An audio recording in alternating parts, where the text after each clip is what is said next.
Bonjour à toutes et à tous et bienvenue dans une nouvelle édition captivante de OPLC sur Reflet TV. Là où l'exploration des idées, la découverte de la conversation animée sont au cœur de chaque épisode. Accrochez-vous pour un voyage intellectuel unique, prêt à élargir vos horizons. Je suis Meïta Traoré, bienvenue dans mon antre.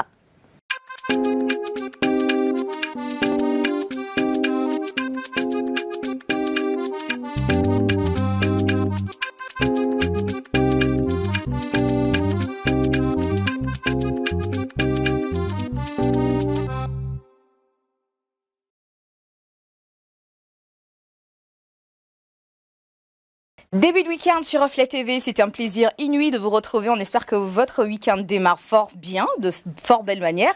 Je suis très heureuse de vous retrouver en tout cas. Il y a notre cher Emmanuel. Bonjour. Bonjour Mita. Comment ça va? Toujours frais, tu forces pas. Merci, merci. Et avec moi Olivia aussi, notre boule d'énergie. Ah oui. Comment tu vas tout en beauté? Je vais super bien. Le rouge et toi, vous ne formez qu'un aujourd'hui. Ah oui, tu sais, je suis belle, j'ai une belle bouche. C'est parce que je suis humble. Faut pas lui faire de compliments, elle, ça passe pas. Coupez son micro. Lui là, je parle pas avec lui, Meïta. Aujourd'hui, ça va mal se passer. Ça va mal se passer. Le week-end, c'est dans quelques heures. On vous permet donc de profiter sur Reflet TV. À travers notre émission, on prend le contrôle. On espère que vous êtes assis confortablement. Parce que l'aventure démarre sans plus tarder avec le JT des faits divers. Aujourd'hui, ça va chauffer. Je lance la salame donc à tous les musulmans connectés ou bien ceux qui n'ont pas pu partir à la mosquée et tout ça. Bah, portez-vous bien. Gardez l'écoute et on se dit à tout de suite.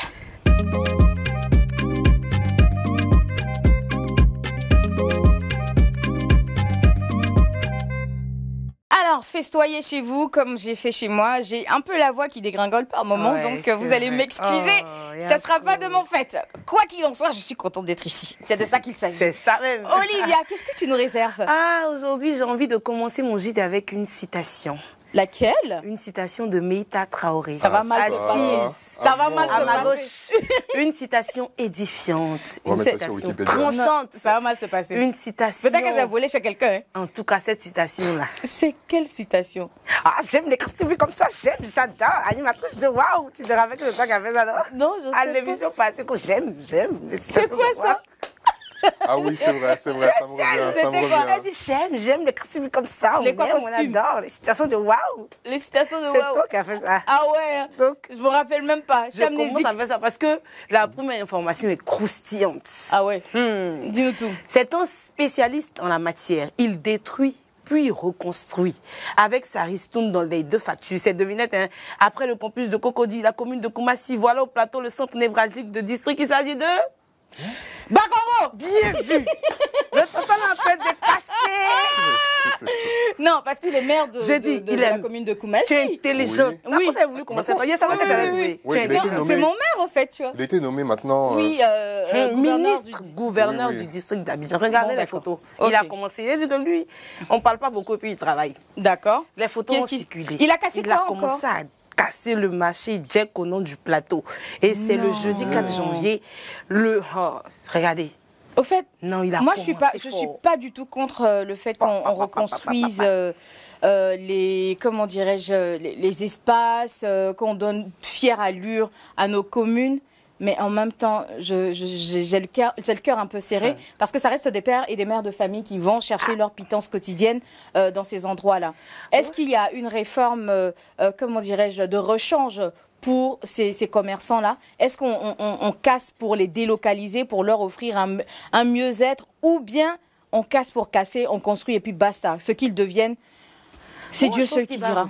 J'espère qu'on les prévient. Mais il y en a forcément à l'avance. Il va construire, il va reconstruire. Moi, j'ai pas de problème avec ça. Mais comment est-ce que ça va se passer au fait? Est-ce que entre temps, on leur a donné un espace où ils pourront aller se positionner pour commercialiser leurs articles et tout ça? Je pense que là, c'est tant qu'on n'a pas. Moi, j'ai beaucoup de mal avec ça.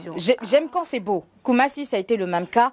C'est magnifique aujourd'hui. On ne peut dire que félicitations. Mais je reste aussi mère de famille. Et quand je pense qu'il y a des gens qui se retrouvent à la rue du jour au lendemain. Oui, mais forcément, il y aura des gens qui seront déçus dans cette reconstruction. Forcément. Ouais, comme on dit, on ne fait pas d'omelette sans casser les œufs. Laisser aller, laisser... Franchement, moi, je t'attends, ministre-gouverneur, à Djamé, Carrefour, Renault. Viens. Tu sais, là où on met la saleté, là, ministre-gouverneur, viens. Aie pitié de nous à Djamé. Il faut qu'à Djamé ressemble à quelque chose.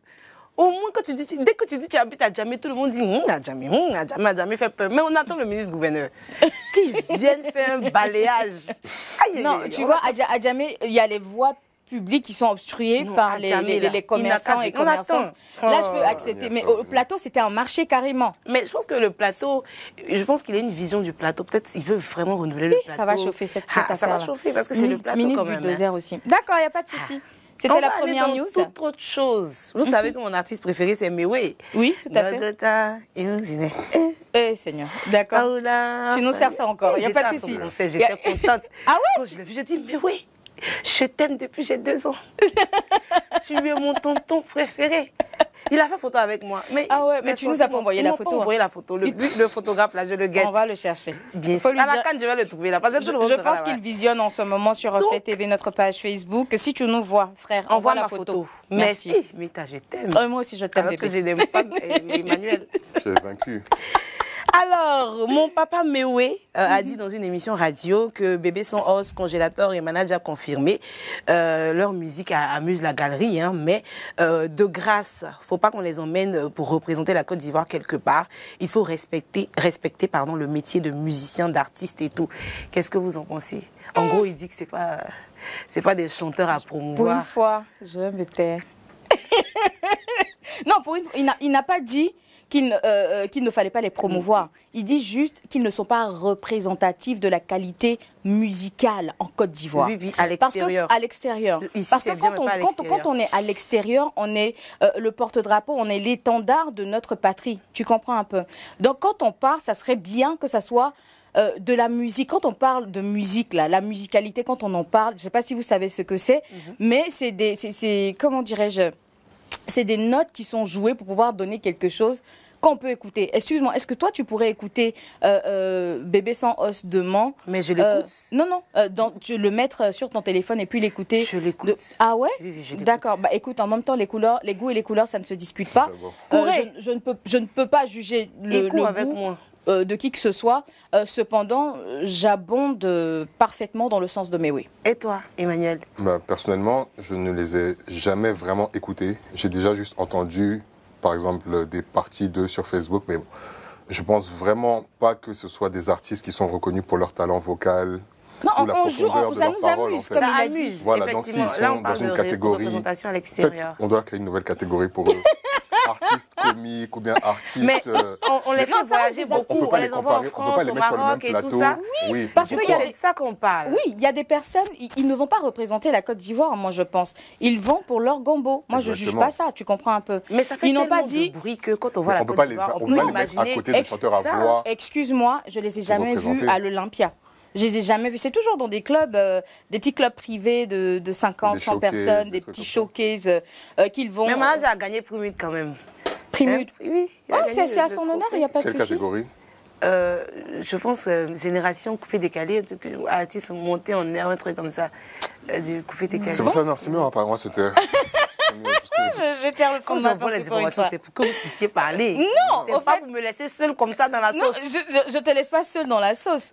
Moi, comme je te l'ai dit, les goûts et les couleurs, ça ne se discute pas. Il y a des gens qui aiment bien, tu comprends? Mais je pense que, comme Mewé l'a dit, c'est plus pour amuser la galerie, c'est plus pour déconner un peu, pour aussi, délirer. Il travaille pour nourrir sa famille. Pour nourrir sa famille, on ne va pas jeter le discrédit. Mais vraiment, il ne faut pas aussi qu'on associe la Côte d'Ivoire à ce genre musical. Non, on peut associer, mais ils ne vont pas les représenter. Imagine dès qu'on dit bang bang, polo molo. On va dire c'est qui les artistes de Côte d'Ivoire, on va dire Bébé Sans Os. Non, c'est pas possible. C'est pas très mais est-ce que tu as vu les enregistrements en studio? Mais tu vois même les gars, en fait c'est méchant, excusez-moi les managers et tout ça. Les gars ils filment, on dit non c'est pas comme ça on dit, et pour dire le nom de quelqu'un, il va prendre ça devient une vidéo comique. 7-8 fois, c'est comique en fait. Gag, en fait. Et après tout le monde est curieux, je pense qu'on part vers ces tendances pour juste se détendre en fait, tu vois, on est déjà assez stressé par le quotidien professionnel, à la maison et tout ça avec les enfants. Donc quand on part sur les réseaux, c'est vraiment pour se distraire. Ils ont un rôle à jouer, mais il ne faut pas mélanger les choses. Moi, ce qui me déplaît, c'est que il y a de vrais artistes. Il y a des artistes vraiment à talent à voir en Côte d'Ivoire ici. Essayons de mettre un peu plus la lumière. J'aimerais vraiment. Moi, je suis d'accord avec toi. J'aimerais qu'on donne l'opportunité à comment dirais-je, à ces artistes artistes-là. Et quand je dis artistes-là, je pense à tellement de personnes qui ont tellement de talent. Il y a quelqu'un que j'ai découvert il y a quelques années, il y a environ 1 an, c'est Maro. Maro qui a fait la reprise de Allo Police que tout le monde a aimé. Il a sorti un autre single qui est en diffusion en ce moment sur Reflet TV. Mais qu'on ne met pas assez en lumière. C'est quelqu'un qui a beaucoup de potentiel. C'est quelqu'un qui est vraiment talentueux. Cependant, on préfère aller vers quelqu'un. Voilà. Non, pas Poulet. Je parle de Bébé sans os de manche. Je pense qu'il est plus danseur. Les gens préfèrent rigoler maintenant. C'est un coureur. Il est danseur, lui. Bébé sans os de manche. Il danse. C'est ce qu'il fait. Il a son public, il a sa cible. Donc moi, je suis pas là pour commenter ça. On va terminer notre JT hors des frontières de la Côte d'Ivoire. On va en France où certainement dernièrement il y a des séries de cambriolages de personnalités. On va aller rapidement. Il nous reste à peine une minute. Voilà, on va parler entre autres du président congolais qui a été victime de cambriolage dans sa résidence en France. D'accord. Ils ont découvert, je crois, 18 000 euros et 6 000 $ en liquide. 18 000 euros, ça équivaut vite fait presque à 10 millions. Et 6 000 $. Et 6 000 $. Et c'est ce qui fait polémique. 6 000 $, c'est 3 millions environ. À l'étranger, on peut avoir autant d'argent. Et puis il y a des bijoux, des cartes d'identité et des plans relatifs à des puits de pétrole dans son appartement en France. Non, eux, c'est pas la première fois. On avait vu le fils d'un président aussi. Comment du liquide comme ça? Je me rappelle. Qui avait été arrêté à l'aéroport avec, par exemple, ses bagages. C'était que de l'argent. C'était que de l'argent. Oui, j'ai entendu parler de ça, mais je me rappelle même plus de quel pays c'était. 10 000 € en cash. Non, mais là encore ça va, c'est le moindre mal. C'est le moindre mal au fait. Ça donne une mauvaise image de l'Afrique. Bien sûr. Et puis déjà, c'est même pas au Congo, c'est en France. Mais la partie que je comprends pas, eux tous ils ont un appartement en France.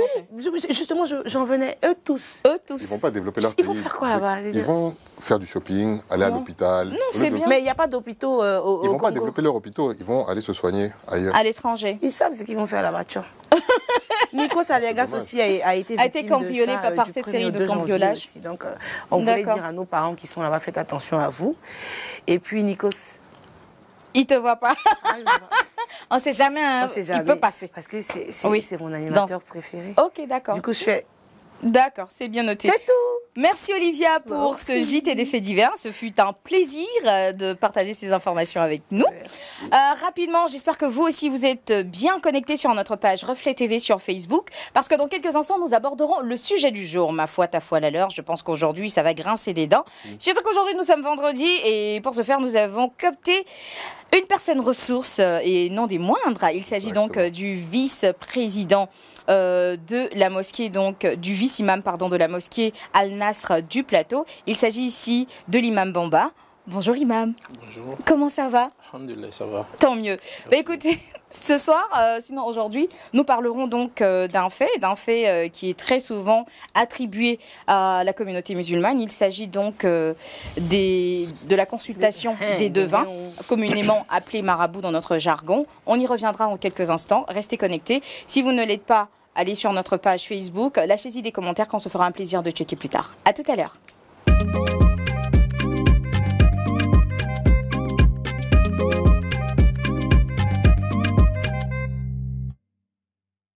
Bienvenue dans cette réflexion approfondie sur la question délicate qui est la suivante. Est-il autorisé pour un musulman de consulter un devin?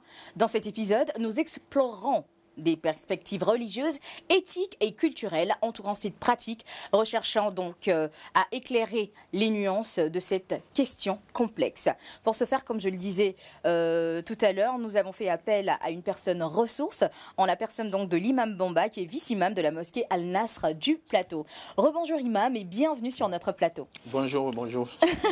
Ça nous fait plaisir en tout cas de vous avoir. Merci. La question, la toute première qui nous vient à l'esprit là tout de suite, c'est comment est-ce qu'on interprète les enseignements islamiques concernant la consultation de devins. Rappelons donc que le devin, on l'appelle ici en Côte d'Ivoire par déformation linguistique marabout. Je stipule que le marabout n'est pas un devin, le marabout, c'est tout simplement le maître ou bien encore le professeur islamique. Donc ceux qui donnent les cours dans des écoles coraniques islamiques, ils sont appelés des marabouts.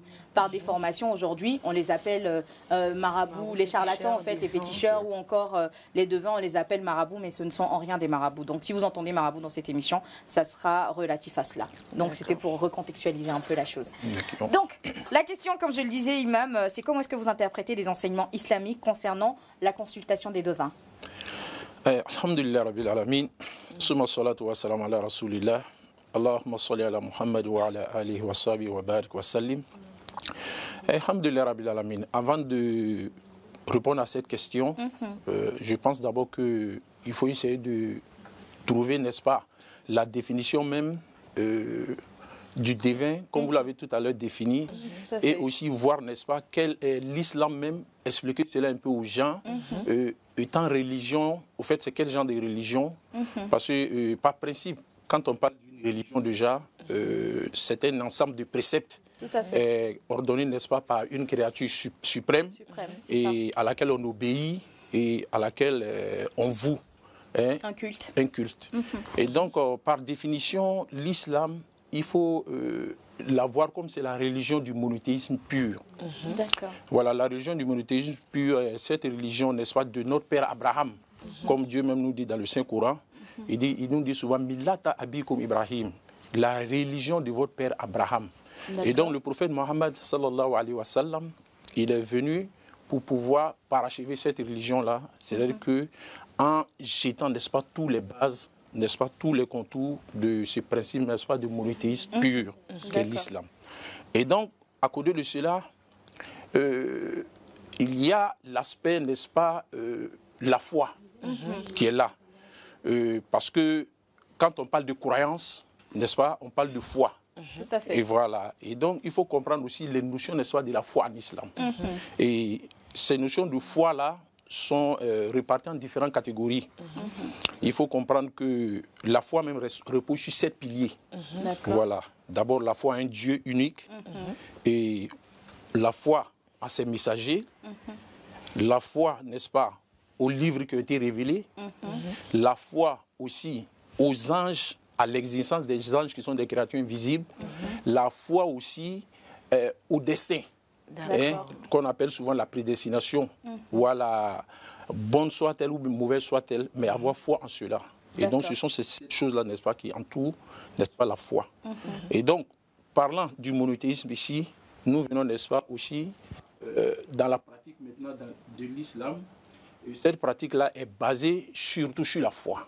Il faut d'abord avoir la foi, être un croyant, avoir cette foi-là, et puis maintenant pouvoir pratiquer cette religion-là comme il se doit. Et donc à cela, parlant tout à l'heure des livres, la foi, n'est-ce pas, qui ont été révélés. Et donc, la foi en ces livres-là consiste à quoi? C'est vrai que prendre connaissance du message divin qui est dedans et aussi appliquer. Parce que les livres-là nous viennent comme des messages. C'est vrai que où on nous demande, on nous ordonne, on nous interdit, et face à certaines situations de la vie, et quelles sont les dispositions, quelles sont les attitudes, n'est-ce pas, que le croyant doit avoir face à ces situations-là. Et donc, c'est ce que ces livres-là nous donnent. Et donc, quand on va dans le livre du Coran, quand on essaie de voir certains passages du Coran, parce que le devin, c'est quoi? C'est celui qui, n'est-ce pas, qui fait des prédictions. Voilà, on va le consulter pour dire, bon, je vais entreprendre telle action, ou bien j'ai des problèmes, pourquoi, ou bien de quoi demain sera fait, de quoi, n'est-ce pas, ce projet-là que j'ambitionne faire, est-ce que ça va marcher, est-ce que ça ne va pas marcher. Je traverse telle situation, à quoi voilà, est-ce que qui serait à la base, et voilà. Et donc ce dernier-là, comme on le dit, le devin, donc lui se voit maintenant comme étant investi d'une mission qui lui permet, n'est-ce pas, de pouvoir explorer, n'est-ce pas, ce qui est caché, le mystérieux, afin de pouvoir donner ses explications. De révéler. De révéler. Voilà, et voilà, donc c'est là que, au fait, la réflexion va nous pousser. Parce que Dieu nous dit dans le Saint-Coran, dans une sourate, il nous dira qu'il dit « Kul ». Il dit « La ya'lamu man fi samawati wal ardi gaib illallah ». Il dit, le prophète Mohammed sallallahu alayhi wa sallam, il dit, personne, n'est-ce pas, dans les cieux et sur la terre ne connaît l'invisible, n'est-ce pas, si ce n'est pas Dieu. Attends, je vais bien m'asseoir. Personne Personne ne connaît l'invisible si ce n'est Dieu. Voilà ça. Vous voyez? Et ça, c'est un passage. Et dans d'autres passages aussi, et la sourate des djinns, qu'on appelle la sourate des génies, aussi dans cette sourate-là, Dieu va nous dire, il dira que c'est lui qui connaît l'invisible. Voilà, yuziru ala gaybihi ahada. Et le cacher, l'invisible là, il ne le révèle à personne. Celui qui connaît l'invisible. C'est lui Dieu qui connaît l'invisible. C'est lui Dieu qui connaît l'invisible et il ne révèle, n'est-ce pas, cet invisible-là à personne. Il l'a C'est ça. Et donc, sauf celui que lui-même Dieu a agréé comme étant son messager. Et donc, ce messager-là, Dieu, n'est-ce pas, lui fait les révélations. Et aussi, il fait encadrer ce messager-là, n'est-ce pas, par des gardiens qui sont les anges autour de lui, qui l'aident à pouvoir transmettre, n'est-ce pas, ce message-là, pour ne pas que le message, n'est-ce pas, ne connaisse, n'est-ce pas, des altérations ou bien des détériorations. Voilà. Et donc, voici donc le principe. C'est bien compris. Voilà. Et donc, partant de là, il y a une sourate qu'on appelle aussi la sourate Luqman. Dans la sourate Luqman, quand vous partez vers les derniers versets de cette sourate-là, il y a 5 choses qui sont citées là-bas. D'accord. Et ces 5 choses-là, les commentateurs du Coran, ceux qui font l'exégèse du Coran, ont dit que ces 5 choses-là étaient, n'est-ce pas, les clés de l'invisible. D'accord.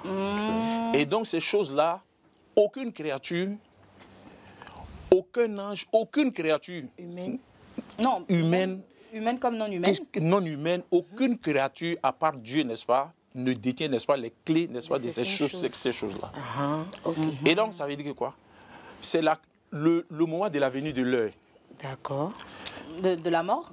Non, la venue de l'heure. Pas de la mort en tant que telle, mais... De la fin du monde? De la fin du monde. Voilà, qu'on appelle l'heure de la fin du monde. Voilà, Dieu détient ça. D'accord. Est-ce que vous comprenez? Inna Allaha indahu ilmu sa'a. C'est lui, n'est-ce pas, qui détient l'heure, n'est-ce pas, la connaissance de la venue de l'heure. Wa ya'lamu ma fil arham. Et c'est lui qui sait ce qui se trouve dans les matrices. D'accord. N'est-ce pas, quand une femme est enceinte, voilà, elle est enceinte d'un enfant, l'enfant qui est dedans, c'est Dieu qui sait qui est cet enfant-là. Il ne s'agit pas de là de savoir si l'enfant c'est un enfant mâle ou bien c'est un enfant. Non, non, non. Aujourd'hui, avec la science, Dieu même nous a donné cette science-là. À travers les échographies, déjà, on arrive à déterminer le sexe de l'enfant. Mais ce n'est pas ça. Cet enfant-là, qui il est, sa personnalité. Sa personnalité. Voilà, c'est de ça que Dieu veut parler. D'accord. Est-ce que vous comprenez? Donc, Dieu, il a la venue de l'heure et il sait ce qui est dans les matrices. Et aussi, aucune âme ne sait avec certitude, n'est-ce pas, ce qu'elle fera demain. Demain, effectivement. C'est-à-dire que demain matin, ce qui va se passer demain, aucune âme, n'est-ce pas, dans la science infuse, la science certaine, le savoir. On va seulement sur des spéculations, savoir peut-être demain, je vais faire ça. Il y a des rêves prémonitoires aussi, parce que ça arrive. Voilà, est-ce que vous comprenez? Donc, ce sont ces principes-là. Et donc, c'est aussi à côté de ça, celui qui fait descendre aussi la pluie salvatrice. Et donc, ce que je viens de citer là, et donc, vous comprenez déjà qu'à partir de là, personne, n'est-ce pas, ne peut se prévaloir de ce titre-là pour dire que non, lui, il connaît le cachet. Non, personne, aucune créature. Voilà, que ce soit un homme, même que ce soit, n'est-ce pas, un génie, même que ce soit un ange, personne n'a cette science-là. Cette science-là est détenue seulement par Allah subhanahu wa ta'ala. D'accord, voilà qui est clair. Et donc, partant de là. En ce qui concerne, donc, bon, là, on est d'accord sur un fait, puisque personne ne connaît, comment dirais-je, l'avenir sur ce qui va se passer ou pas, est-ce toujours stigmatisé ou bien néfaste ou négatif d'aller consulter un devin? C'est vrai qu'eux, ils mentent, mais nous, en tant que musulmans, ou bien en tant que pratiquants, ou bien en tant qu'hommes de foi, est-ce qu'on a le droit d'aller voir un devin? Vous savez... on va voir le devin pour une raison, oui, pour une cause. Souvent, ça ne va pas même. Hein. Souvent, tout ce que tu entreprends là, ça se mélange. Il y a une cause, il y a une motivation, qui nous pousse à aller le voir. Tout à fait. Et donc, comme je disais tout à l'heure, je dis que l'islam, c'est la région, n'est-ce pas, du monothéisme pur et absolu. Vous voyez, vous voyez ce que les musulmans font de manière régulière par jour, ce sont les prières quotidiennes, les 5 prières quotidiennes. Et dans ces 5 prières quotidiennes-là, il y a une sourate qu'on appelle la sourate de l'ouverture, la sourate al-Fatiha, qui est une obligation dans ces prières quotidiennes-là. Et quand on se lève pour faire les prières, à chaque fois qu'on est en station debout, qu'on appelle les raka, on récite cette sourate-là. Et cette sourate-là, réparties, n'est-ce pas, dans les 5 prières quotidiennes. Quand tu essaies de numérer à partir de la prière de l'aube jusqu'au soir, tu verras que ça fait 17 fois que nous répétons, n'est-ce pas, cette sourate-là, à travers les 5 prières quotidiennes. Et il y a une disposition, pour ne pas dire, il y a un verset dans cette sourate-là sur lequel, n'est-ce pas, le musulman doit toujours méditer. Et ce verset-là, ça veut dire quoi? Iyyaka na'budu wa iyyaka nasta'in. C'est-à-dire que c'est toi seul. C'est en toi que nous croyons. Nous croyons, c'est toi seul que nous adorons. Et aussi, c'est à toi seul que nous invoquons, n'est-ce pas, le secours. Et donc, Dieu n'est pas un Dieu pour dire que non, en temps normal, il faut l'adorer. Et quand il y a les problèmes, il faut l'oublier peut-être pour se diriger ailleurs. Non, non, dans ton adoration, quand il y a des problèmes, tu l'adores aussi, tu cherches le secours auprès de lui. C'est pas pour aller adorer quelqu'un d'autre ou bien pour aller trouver la solution. Mais on veut savoir même d'où le problème vient. Parce que c'est un cas pratique, mais sans vouloir un cas pratique. Beaucoup de jeunes filles d'aujourd'hui disent que c'est autorisé dans la religion musulmane de voir un musulman, de voir un marabout, un féticheur pour tout. Quand je dois aller travailler, je vais consulter. Il va me dire si le travail. Il y en a malheur qui a cogné quand je dois rencontrer un gars, je vais aller voir si, quand on va passer à l'acte, il va m'apporter chance ou pas. Pour tout et n'importe quoi. Olivia, si tu permets, on va essayer de voir aussi, il va répondre certainement à ta question, on va y revenir, mais on va permettre aussi à nos chers concitoyens de donner leurs différents avis sur le sujet. Pour ce faire, voici le micro-trottoir.